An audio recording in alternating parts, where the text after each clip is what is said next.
guys, so I want to show you how I like to do Kitchener or Kitchener stitch, whatever you want to call it. Here is my teeny tiny tube. So this is just 10 stitches in the round, just on some scrap yarn, and as you can see, it's like a little pinky sleeve. Oh, guess I cut my finger. Do you even know I did that? Anyway, we'll cover that up.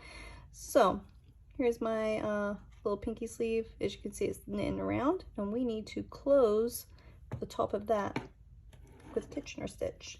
And you do this a lot of times with like toes, seaming things together. For this tutorial, it's to help you with either 2 heels on a toe or Bryce's boyfriend sock, things like that. So I have a tapestry needle. I'm just going to use this one because it's different than the needle, so it might help you see a little bit. So I'm going to thread my needle. Get that bad boy through. Make sure you give yourself a long enough tail to work these stitches. This will be plenty because it's technically only 5 a side. Haha, football, 5 a side. Anyway, so when you get to Kitchener, a big thing is you want to have the same amount of stitches on each needle that you're working. So, like I said, I got 5 on this needle, 5 on the back needle. Some people like to do a setup. I don't like to do that. We're going to get straight into Kitchener. So, on this front needle, so the needle that's closest to me, I'm going to go through that stitch knitwise, pull that through, and I'm going to slide him off the needle.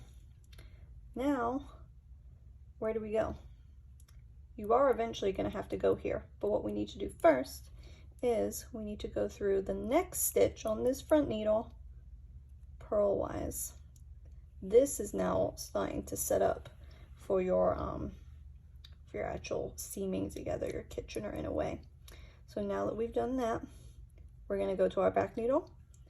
We're going to go through that back needle purlwise, slip that baby off, and now we're setting up this one before we move back to the front. So we're going to go through this back stitch knitwise. So now you've done one rotation technically of binding off in Kitchener stitch. So we're going to go back to our front needle. We're going to go through that needle, that first stitch on the first needle knitwise, slide them off, and then we're going to set up that next stitch. We're going to go through him purlwise. Now we go to that back needle, purlwise off, stitchwise on.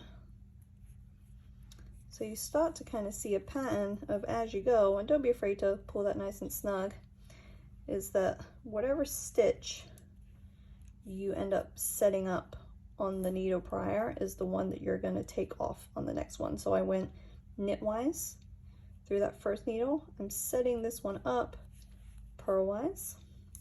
So now I'm going to my back needle and we're going to go purlwise off, if that makes sense. It might not. It took me forever. I googled Kitchener stitch for like months. Like, it was ridiculous. It's like my brain didn't want to hold on to it. So just a couple stitches left. So that front needle, we're going to be knitwise off, set up, purlwise on, same thing here, purlwise off,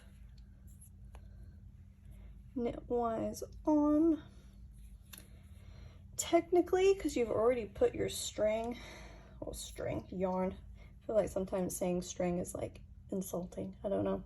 Anyway, you technically, I guess, could just slide these out. You have some, yarn, string, thread, whatever you want to call it, going through these. I like to go through it one more time just to seal the deal, to make sure that it's safe.